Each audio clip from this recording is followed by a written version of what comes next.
Hey, good morning, everyone. Welcome to our regular meeting for May 10th, 2023. To those that are here in the room and those that may be watching online or watching the video at a later date. Before we call the roll, I'd like to invite Jonathan Darnell up. Was that correct? All right, I remembered, to provide us an invocation and lead us in the pledge. Yeah, if you could speak into the mic so it also carries.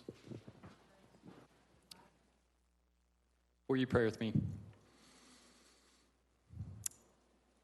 God, we know you're a good God. We know you're a big God. But in this moment, we come before you and you ask that you're the God who goes before us. That you give us wisdom, you give us understanding, you give us a heart that reflects your heart, to make the decisions and the policies that reflect you. Because we know that there is an uphill battle, but you're a God who's bigger than everything. Thank you for what you have done, and more than that, thank you for what you're going to do. In Jesus' name we pray. Amen.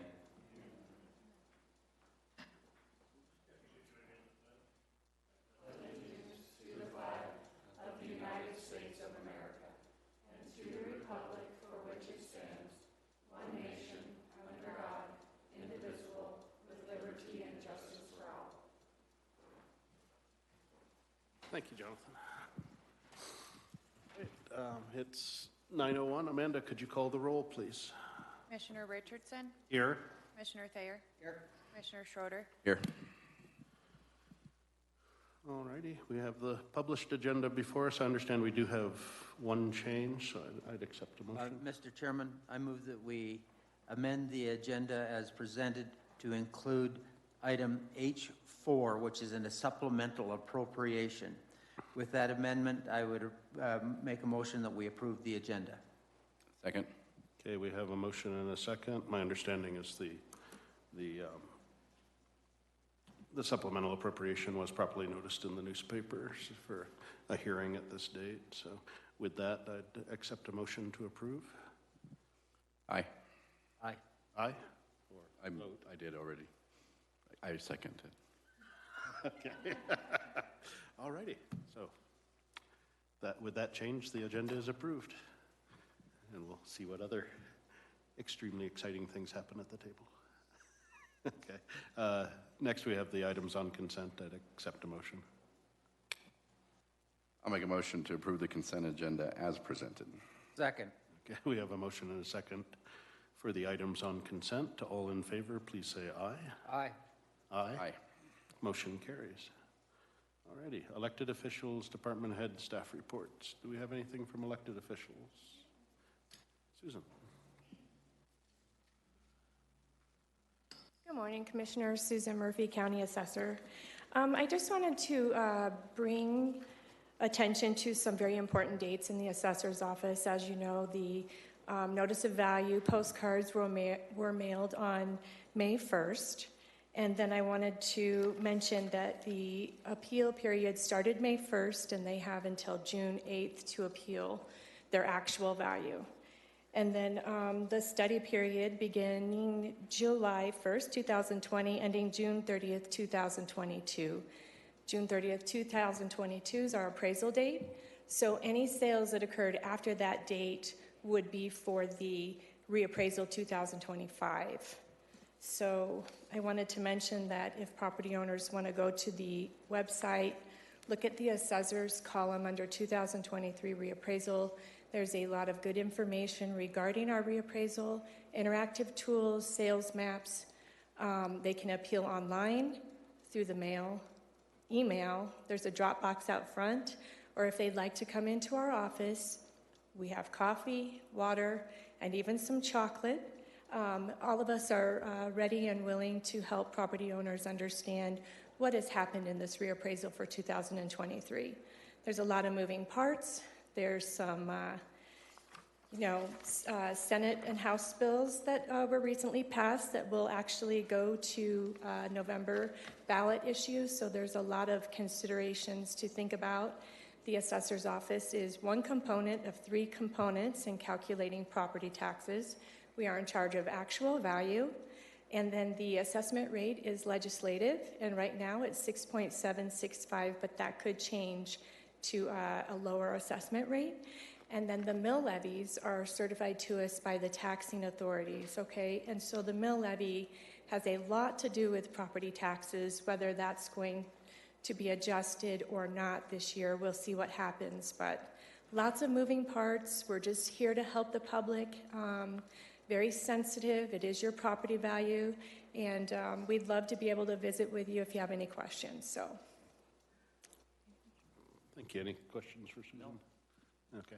Yeah, just in line with what you were just saying, recognize that the actual taxes that people pay is going to be based on the levies that are set here at the county, the town, school districts, fire districts, all of those. So we have, there's a letter I know that was published in the Ranchland this morning, and hopefully some other papers, and that we've kind of set forth publicly that on the 21st of June, we'll be holding a meeting at the fairground of all 51 taxing entities, so we can walk through all these changes in legislation, what they mean, what they could mean, because like I said, some of them are going to the ballot in November.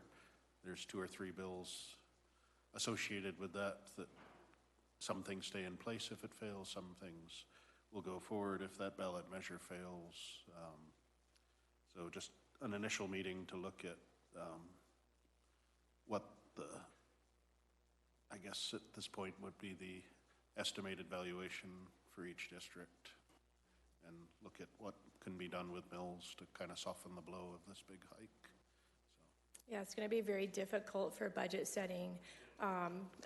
It's going to be interesting. But well, considering our draft budget is due on the 15th of October, and we won't have a vote until early November that impacts revenues. Correct. It's going to be high adventure this year. So. Right. So I'll mention too, Senate Bill 22-238. It has not been applied. The $15,000 actual value reduction, that's currently in place, but it hasn't been tabulated under actual value. That will not happen till the end of the year for reporting purposes for the state Division of Property Taxation and Abstract of Assessment. So, and that's the same for the assessment rate. It's not tabulating that in our database right now because of the changes in the reporting. Also, we want to make it clear that we really want to be the office that they turn to and the source of information. We can help answer their questions. And then if you do appeal your property's valuation or classification, a notice of determination will be mailed to property owners no later than June 30th. Okay. Thank you. That's all I have. Thank you. Right, thanks. Okay. Have any other electeds? Okay, seeing none. Do we have any staff reports today? I don't believe we did. Okay. Yeah, so I just want to take a moment since, Susan brought up some legislation, but the 2023 legislative session ended at midnight Monday. So I guess there's a saying that our liberties are never more in danger than when the legislature is in session. So at least for the next 9 months, we're free.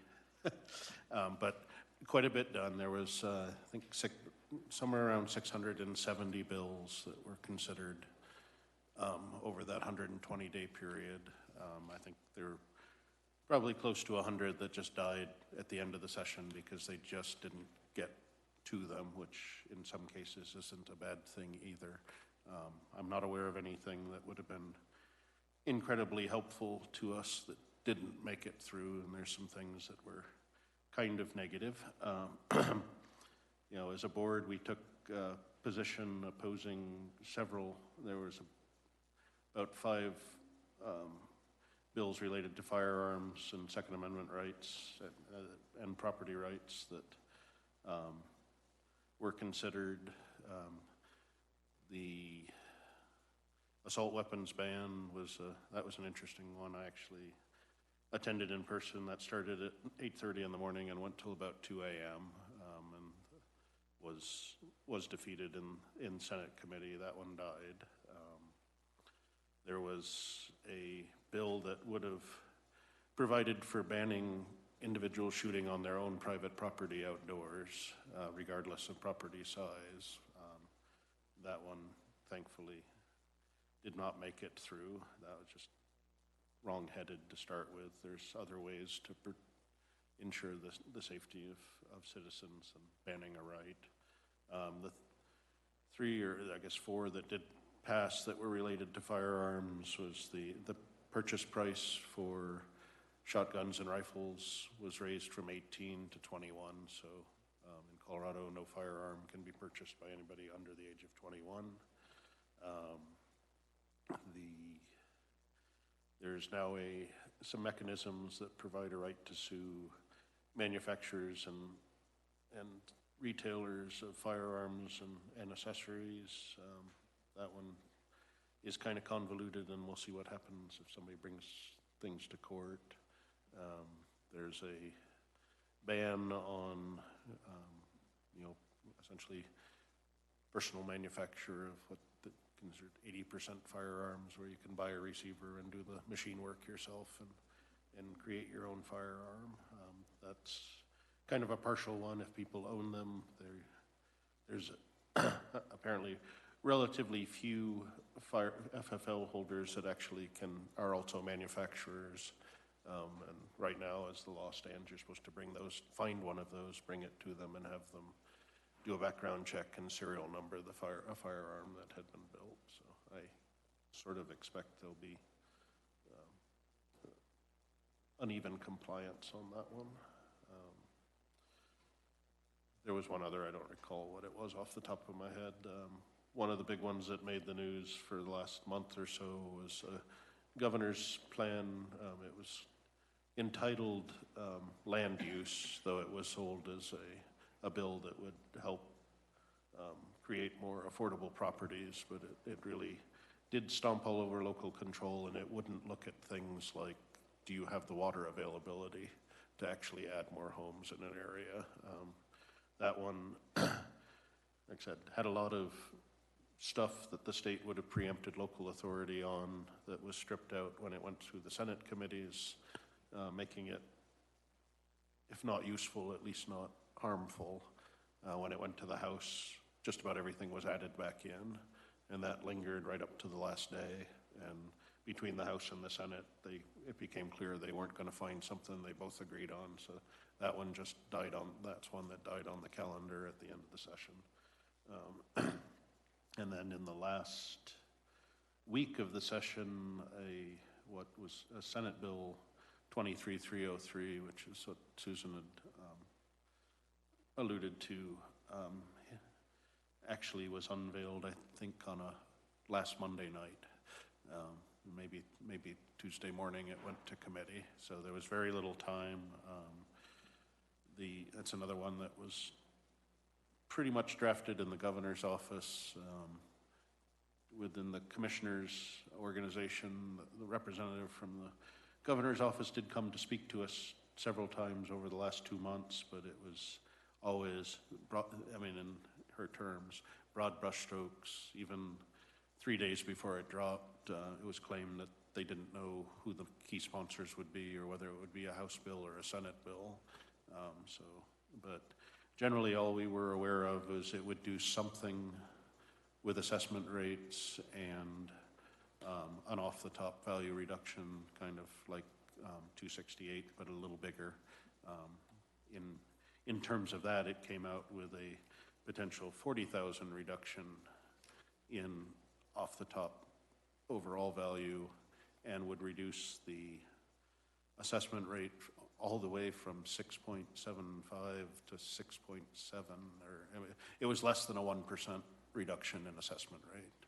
So overall, if that piece of it were to pass, just looking at my own tax bill, it dropped it from about a 37% increase to about a 26% increase. Still not a huge reduction. So it doesn't really do an awful lot. It does some things, but it doesn't provide a lot of property tax relief by itself. But what they hadn't talked to us about is it would be a referred measure going to the voters. It would require the voters to approve increase of the Tabor cap and essentially put what would otherwise be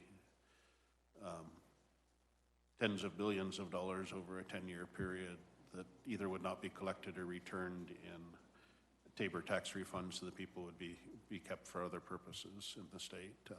A little bit, a very little bit for backfill to local taxing entities that had a lower, that to cover some or in some cases all of that reduction in assessment rate, but the bulk of it to go to fund the state education account, which just frees up spending in the general fund for other projects. So that one I think every voter needs to be looking at very carefully, because in a lot of cases the property tax reduction that it provides is going to be much less than the Tabor refund you would have gotten otherwise. So, but like I said, there's going to be a lot of time to talk about that between now and November.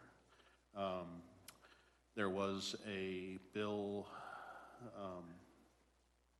actually, well, I'm still on that one.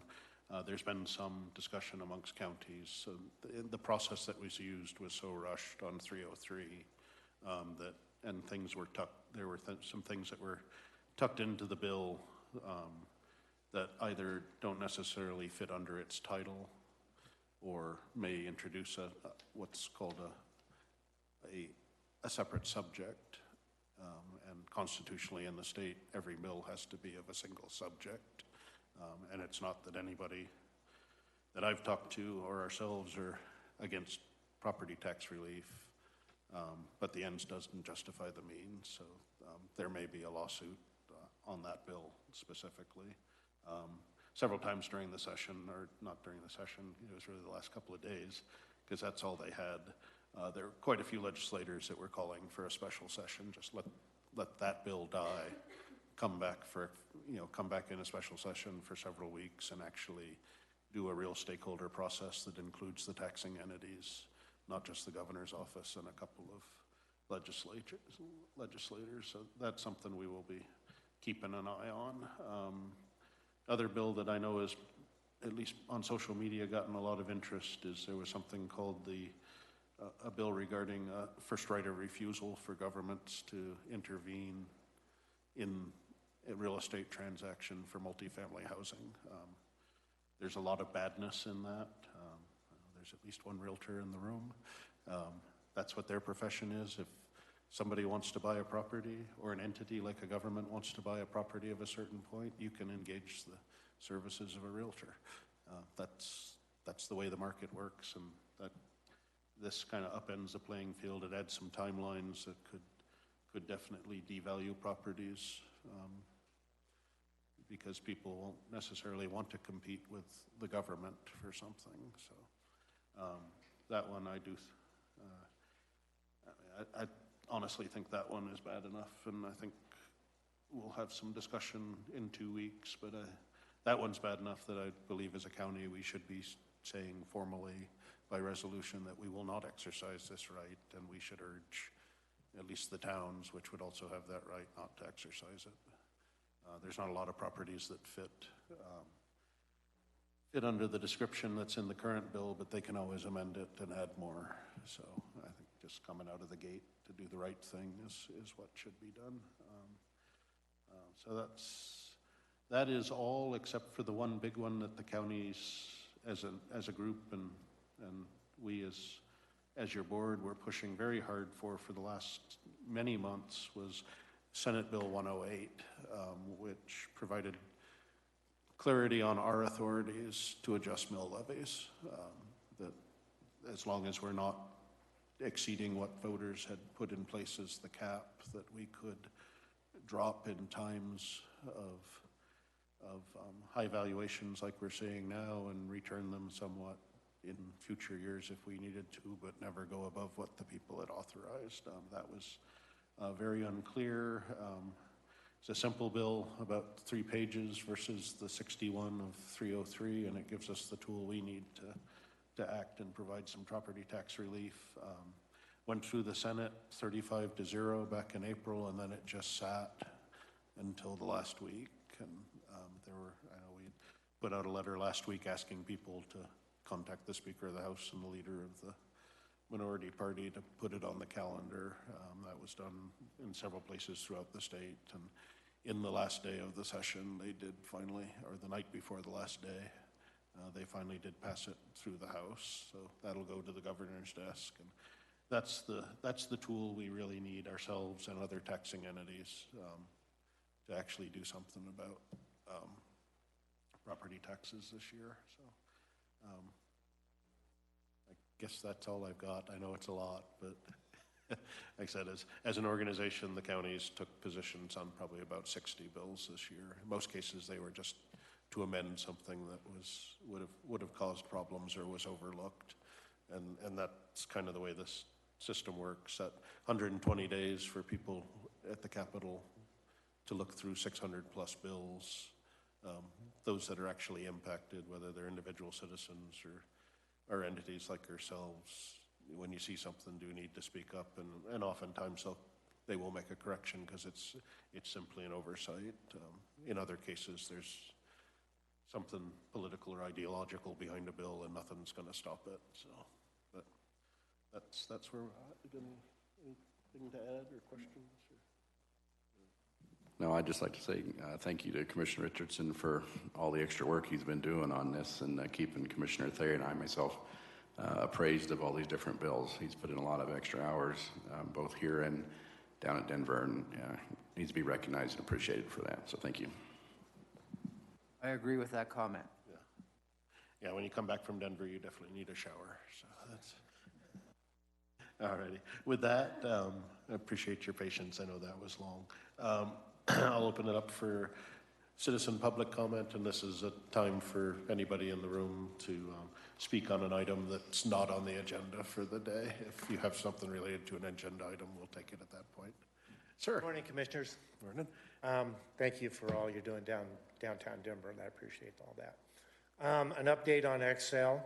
Can you state your name? Oh, sorry, Don Gray, 16,000 Highway 86. Excel is now approaching property owners along the preferred route and actually offering them money over and beyond just trespassing fees. Well, I call them trespassing fees. I don't know what their terminology is. But they actually have, again, the question we have to you, pre-application meeting, if they've set one up. But they're moving forward along this preferred route. There are still some, we'll call them rumors, of people being harassed, being pressured into doing things that they don't want to do. It's kind of ambiguous whether it's Excel or Core, because Core has some projects up there up north also. So we haven't pinned that down yet exactly who's doing what, but there is some harassment going on according to property owners. But again, they are offering some money. They said they had, the terminology that came in was that they've reached a property assessment value. That's their terminology. I don't know what that exactly means, but it comes down to what they're willing to offer per acre of land that they want to be able to use as an easement across the preferred properties. So they are moving forward. If you just keep us informed on your end of how that starts going. Appreciate it. Thank you, sir. Just a quick question for you. Are they offering everybody the same amount of money? That's not really clear. I've only got, so far, the only people that have been notified are people that had actually given them an email address. Phone numbers weren't personally, I've tried to return their calls. They won't return my calls, but I've never given them an email address. Now, the people that have given them an email address, they're reaching back out through emails and saying, hey, call us again. And when they return the call, that's when the offer comes up to do that. One individual had a dollar amount. The other individual wasn't comfortable giving me that dollar amount. So to answer your question, Grant, I do not know whether the dollar amount is going to be. The way she stated it to the one individual, it sounds like, yes, it's going to be a set per acre value that they're going to give each of those on the preferred route. But my concern is they're still moving forward with this preferred route. They're not even looking at anything else. So, thank you. Sir? Gary Austin, 31820, Private Road 057. Nice to be able to talk to you this morning. I'm one of the ones that has been contacted by XL. It was an interesting conversation on the phone. I moved here in May of 1988. I have had the same phone number. I have had the same P.O. box. I have had the same physical address. And they said, oh, we can't find you. We couldn't find you. They actually called my wife's cell phone somehow. They got that number. So we had the conversation, and as far as financial stuff, they offer $500 to have a survey done of your land, a physical survey, as well as environmental and archaeological and those kinds of things. The basic problem I had is that several years ago there was a lot of discussion about this big project, and I looked at the routes and all that, and they were not anywhere near where I live. I live 3 miles. That address is 3 miles east of the post office, right on 86. And we are on the south side, which is the side that XL informs me they plan to destroy.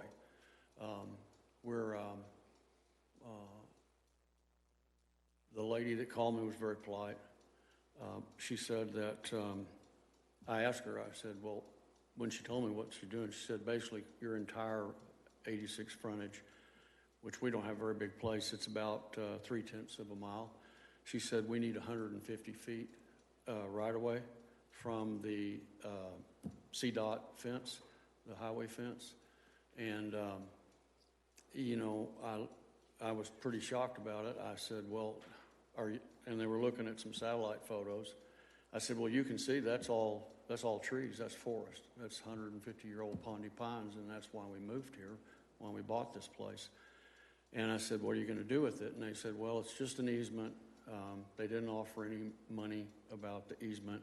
They just said it would be clear cut all the way to the ground. Everything would be removed. And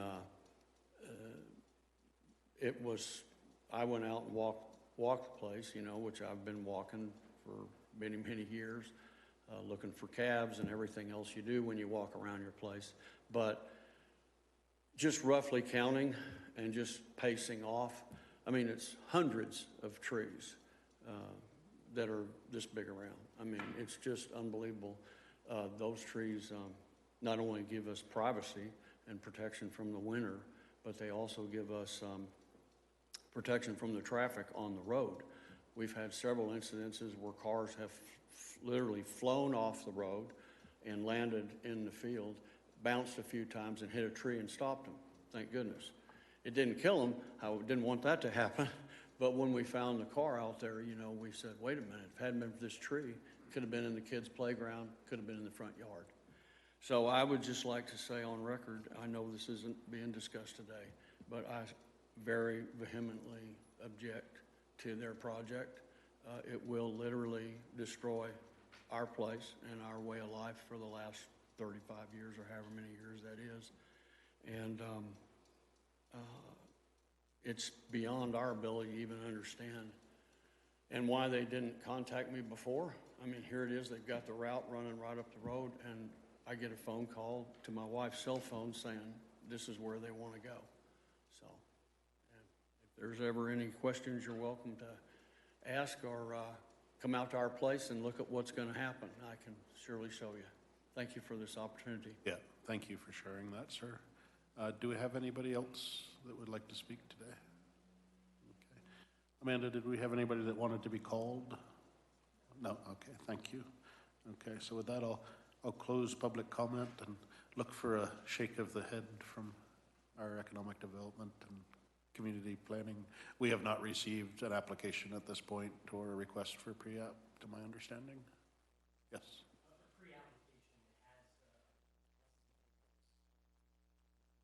When was that?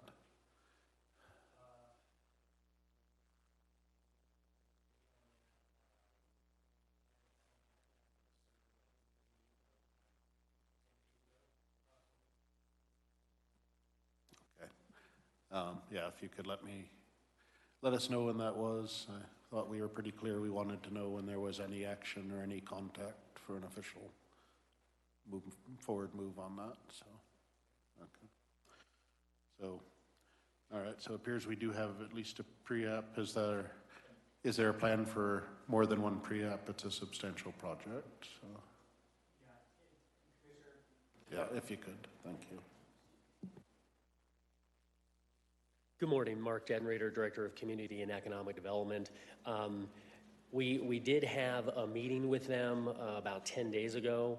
I need to check my records on the exact definition of that. Is that a pre-app? Is that a 1041?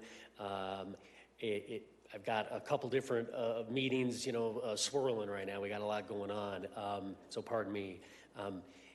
Now that I'm gathering my thoughts, it was a predetermination meeting on a 1041. Okay. So it was not a pre-app, so pardon me.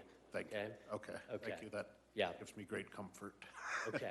Yeah, and I totally understand that they would want to come in and get some determination that this is less than a large project, and yes, I'm pretty sure I know what that determination will be, but thank you. Please keep us in the loop on any movement, so.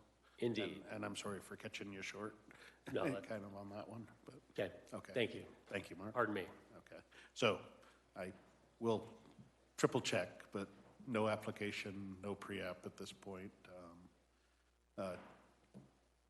To the first comment, I'm not sure what reaching a property assessment value would mean either, because obviously property assessments and values are heavily debated and across the county at this point, so across the state. So we'll see what happens there. But and then, sir, I do appreciate those comments. I do want to pass along. We haven't mentioned it often, but as things maybe start moving forward, once an application is made, we can no longer take open public comment. People will have to wait until things are before us in a public hearing. As of now, there really is no application, even though we know there's a lot of movement, and we suspect we know that we're heading towards an application, but we can still talk very freely about this conceptually and what it may mean to people. But once an application is in, we can no longer engage until we're in a public hearing, and that protects due process for both for citizens, applicant, and everybody. And the last thing we want is for something to be taken out of our hands and into the courts for a decision. So, thank you. So, discussion items. The first and only item we have today is actually a proclamation recognizing Economic Development Week. And Mark, that's yours. And I know you're prepared for this one. So. Yes, thank you. Appreciate it. Good morning again, everybody. Mr. Chair, commissioners, other elected officials, staff, fellow citizens. I'm Mark Denrader, Director of Community and Economic Development for Elbert County. A couple weeks ago, as you recall, we celebrated Small Business Week. That was a national celebration. We're back today with another presentation this time. It's National Economic Development Week. As you recall also, the last couple of years, Economic Development Week was started back in 2016 by the IEDC. That's the International Economic Development Council.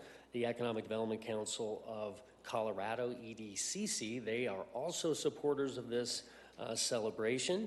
This is a great opportunity to raise awareness of economic development, what we do, how we support businesses and communities. It's also a great time to highlight and recognize businesses, entrepreneurs, and other economic activity in our community. I have one stat for you today, and 2022 was a record year for new business filings in the state of Colorado, and so far this year in Q1 of 2023 on a similar track. In fact, there have been 55,000 new entities that have filed in the state of Colorado. Part of our charge in economic development is to recruit and attract new businesses, obviously, and as you know, here in Elbert County, we have a few different economic zones. One is a foreign trade zone. This is actually one that some of us are not aware of. In fact, the World Trade Center Denver recently took over as the grantee for Foreign Trade Zone 123 from the city of Denver. Now, Elbert County is within this active foreign trade zone.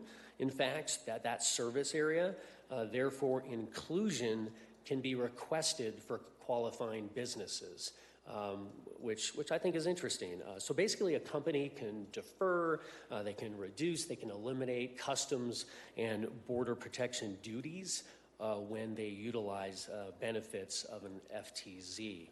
We also have an enterprise zone in Elbert County. Really, most of Elbert County is in an enterprise zone, with the exception of a few spots just southwest of Kiowa, and then parts of Elizabeth and that surrounding area.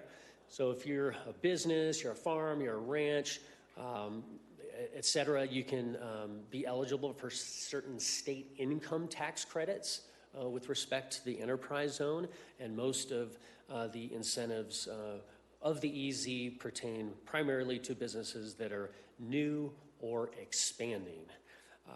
Well, you're familiar with the next type of economic zone. We have the EDZ, the Economic Development Zone. In fact, that was created by you, the Elbert County Board of County Commissioners, back in 2018.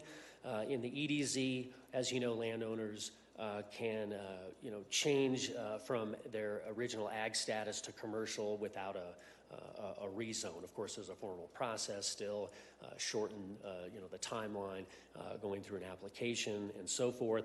On our economic development website, which is elbertcountyworks.com, you can go to the How We Help tab. You go there and look for a public information map, and then when you click on the public information map, you go up to the top right-hand corner, and there's a layer list. Looks like a stacked pages.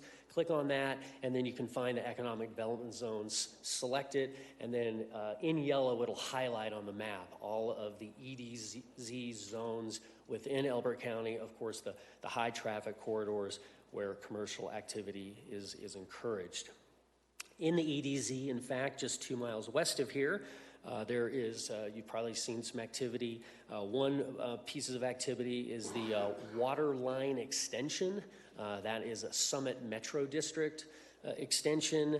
That is, though, being funded by the private sector. And one of the primary new businesses that's being developed in Elbert County right now, they're actually going to be tapping into that water line expansion, and that is Burnco. And Burnco is not a small company. In fact, they're in Canada and the U.S. We've got 70 locations across those territories. And this particular operation is going to be a concrete batch plant. And actually, proud to say we have Bob Hahn. He's the operations manager from Burnco, Colorado, and he'd be very pleased to share a few words with you today. Welcome.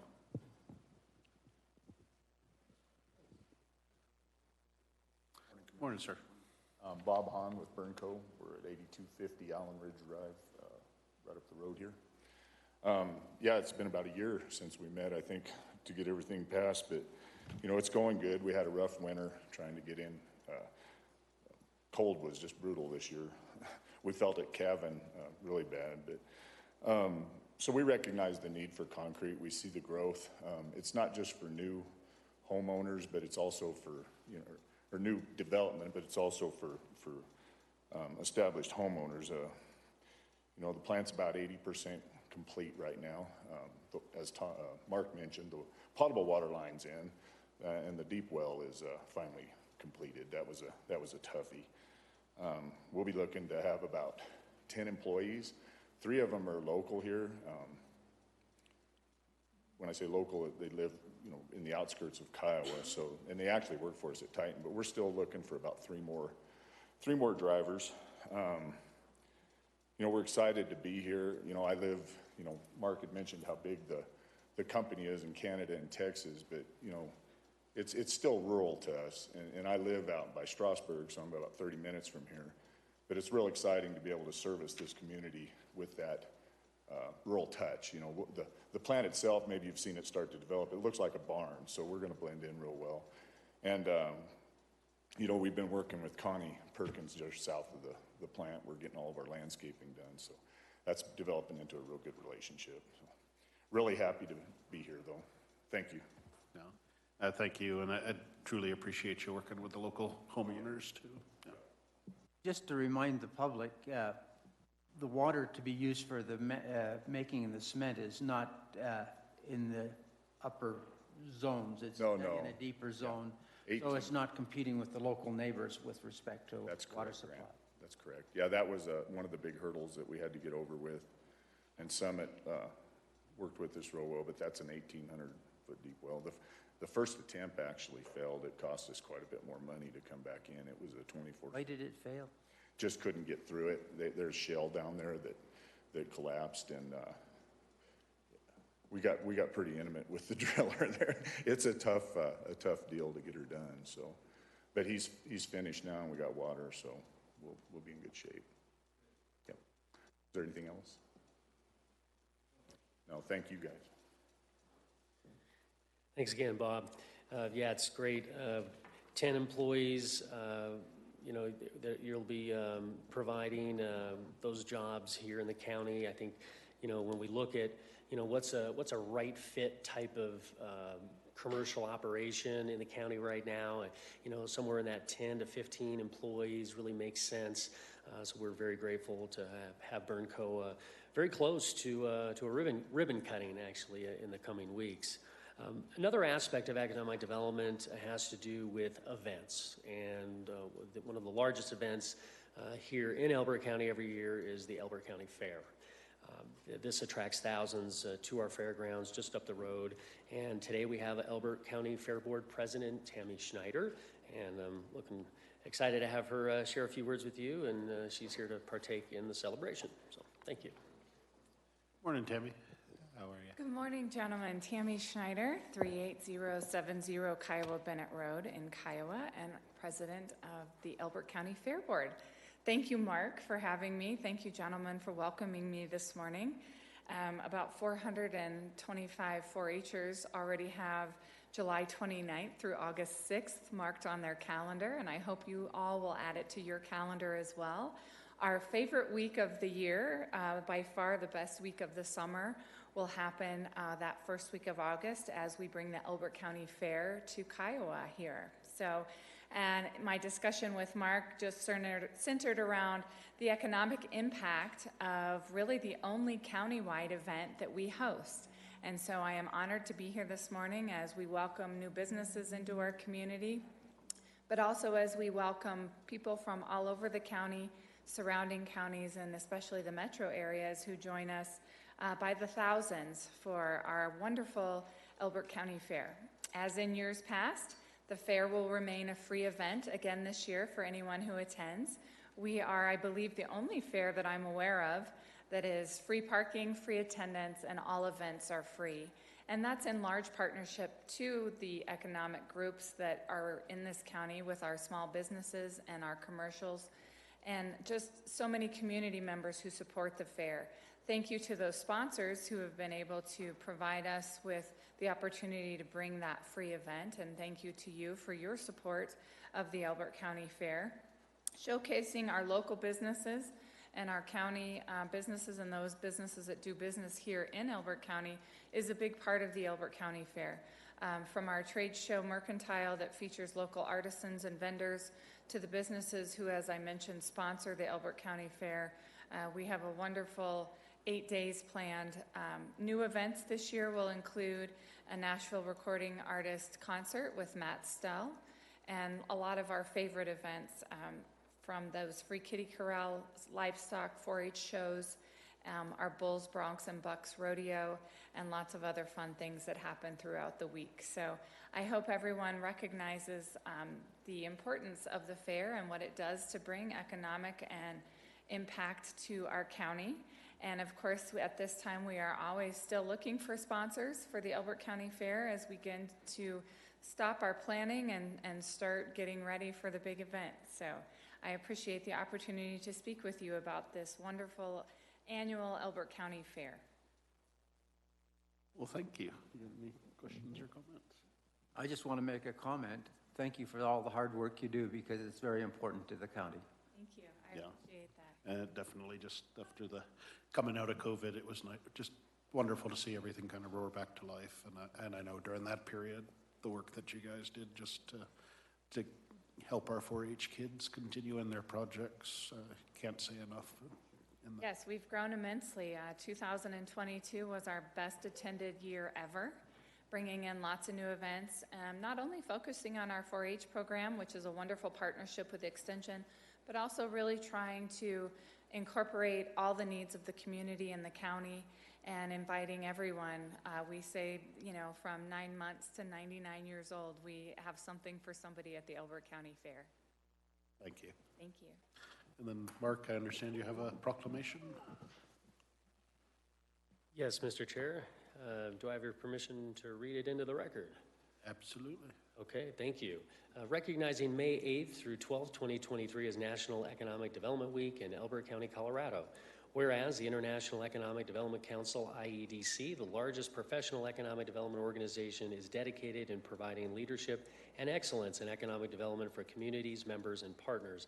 And whereas in 2016, the IEDC created National Economic Development Week to increase awareness of local programs and services that create jobs, advance career development opportunities, and increase quality of life among our communities.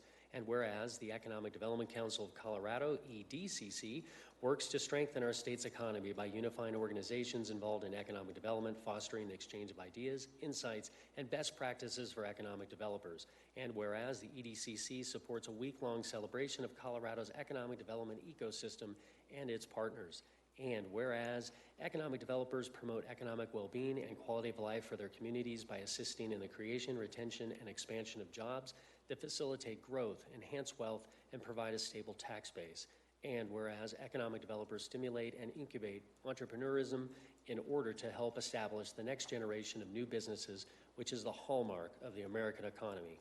And whereas the Elbert County Economic Development Department is committed to help facilitate the creation of jobs, recruit, attract, and retain businesses, serve as a guide to connect businesses to resources, advocate for business-friendly policies, encourage private sector investment, collaborate with local, regional, and state strategic partners, assist in infrastructure improvements, and support a thriving community. And now, therefore, the Elbert County Board of County Commissioners do hereby recognize May 8th through 12th, 2023 as National Economic Development Week in Elbert County, Colorado, and remind individuals the importance of pursuing economic prosperity in our communities, expanding career opportunities, and making lives better. Thank you, Mark. If there's no objection, I'd recommend we adopt this proclamation, and we'll get a picture with Mark and our guests. So, don't see any objection. I'm signing it.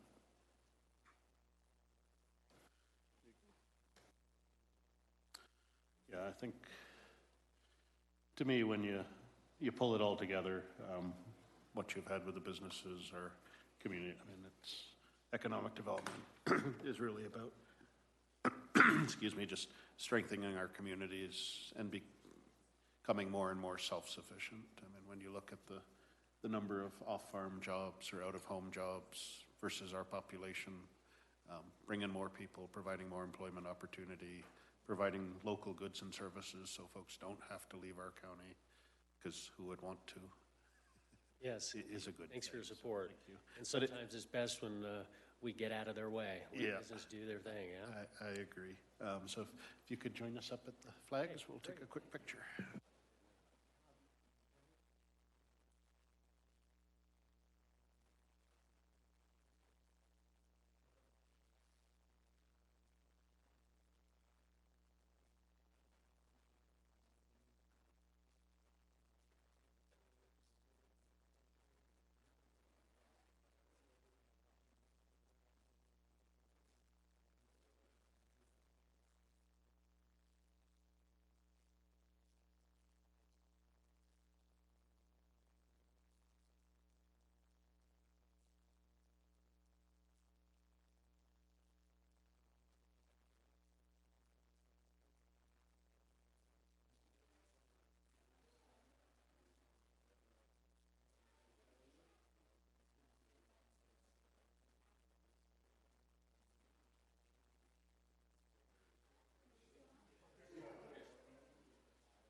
We can formalize it with a vote if you prefer.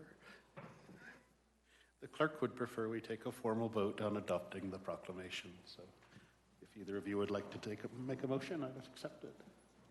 Mr. Chairman, we move the proclamation into an action item and approve it.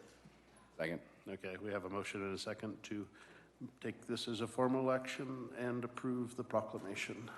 All in favor, please say aye. Aye. Aye. Aye. Thanks. Motion carries. The clerk is pleased. Let the record reflect. Thank you. So moving on to our planned action items.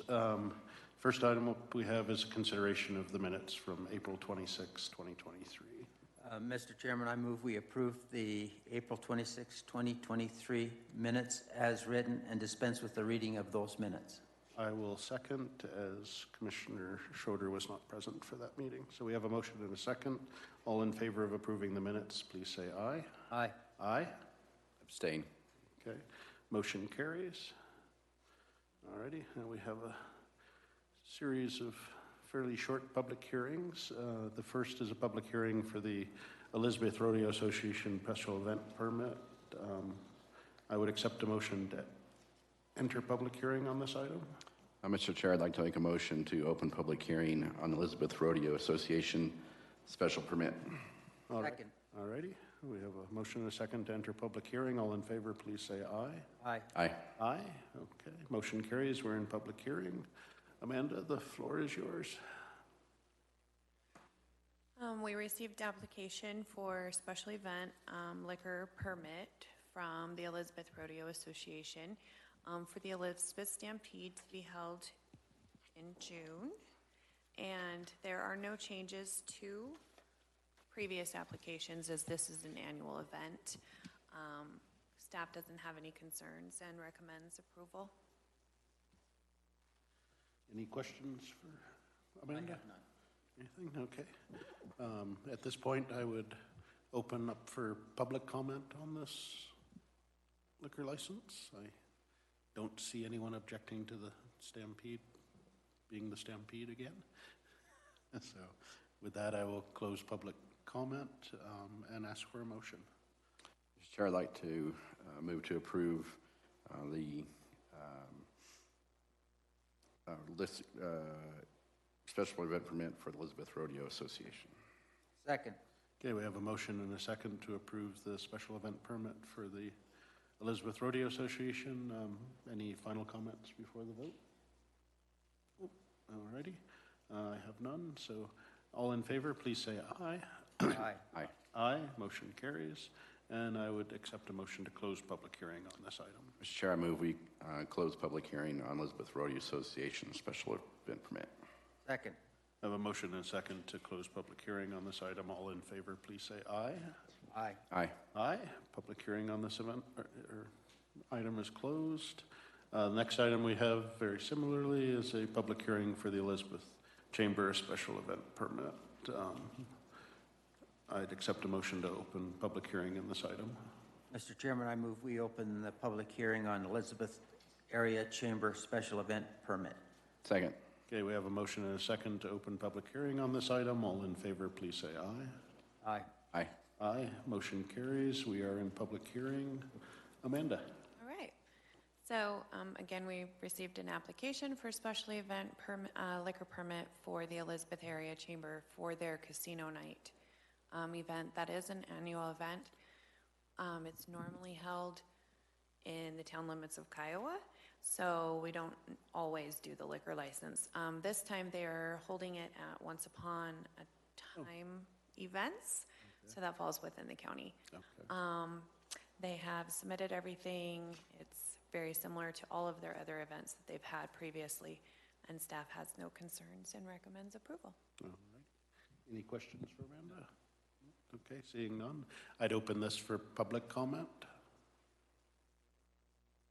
Seeing none, I'll close public comment at this time, and I would accept a motion to approve the permit. Mr. Chairman, I move that we approve the Elizabeth Area Chamber Special Event Permit. Second. Okay, we have a motion and a second to approve the Elizabeth Area Chamber Special Event Permit. All in favor, please say aye. Aye. Aye. Aye. Motion carries. I would accept a motion to close public hearing on this item. Mr. Chairman, I move that we close the public hearing on the Elizabeth Area Chamber Special Event Permit. Do we have a second? Second. Okay, we have a motion and a second to close public hearing. I think that's where we're at. Yep. All in favor, please say aye. Aye. Aye. Motion carries. We've closed public hearing on this item. And then moving on, we have the item that we added for our H4 as advertised in the paper. This is a budget hearing item to clean up appropriations for the 2022 budget. Tiffany. Open hearing. Yeah, and before we start, we'll open, oh, you're good there. We do need to open public hearing on this item, so I'd accept a motion. Mr. Chair, I'd like to make a motion to open public hearing on supplemental appropriation to the 2022 Elbert County budget. We have a motion and a second to open public hearing on this item. All in favor, please say aye. Aye. Aye. Motion carries. We're in public hearing. Now, Tiffany. Good morning, Commissioners. Tiffany Hermes, Finance Manager. I've brought to you today supplemental appropriation for 3 funds.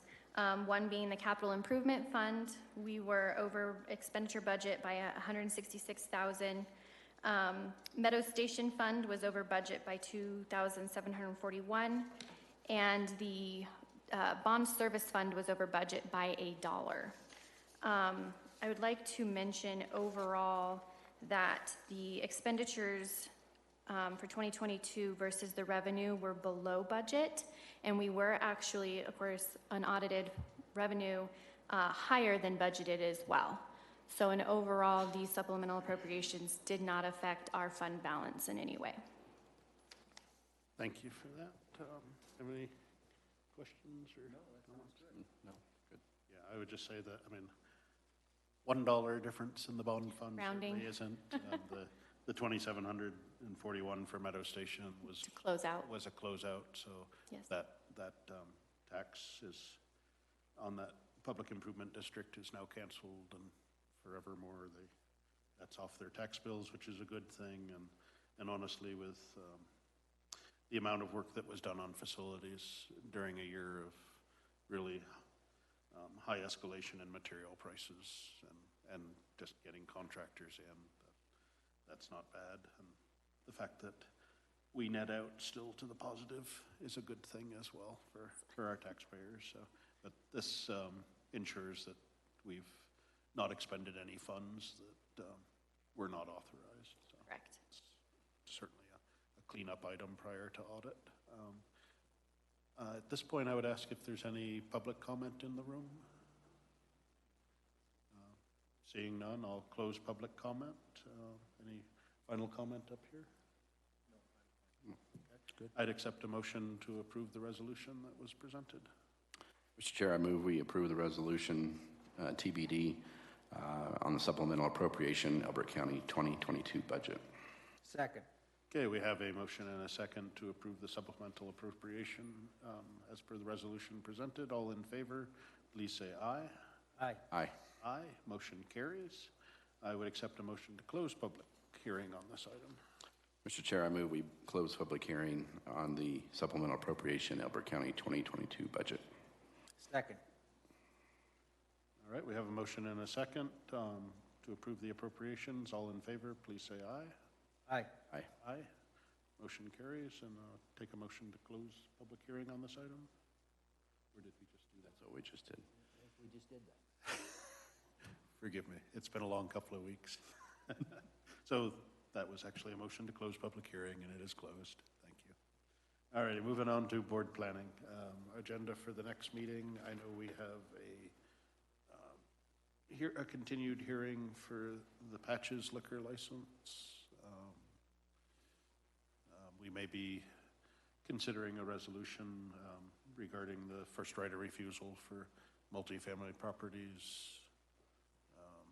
I know we have our standard second meeting of the month items. Is there anything else you'd like to hear?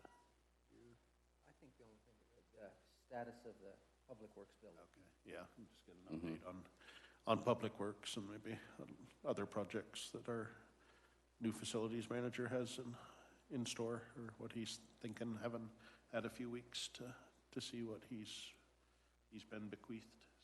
So, anything else that that gives us a good start.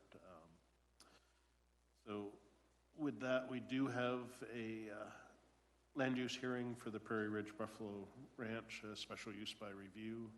That'll be held at this location at 1 p.m. And we'll be in recess until that time. So it's 10 o'clock, 10:01. We're in recess. Thank you.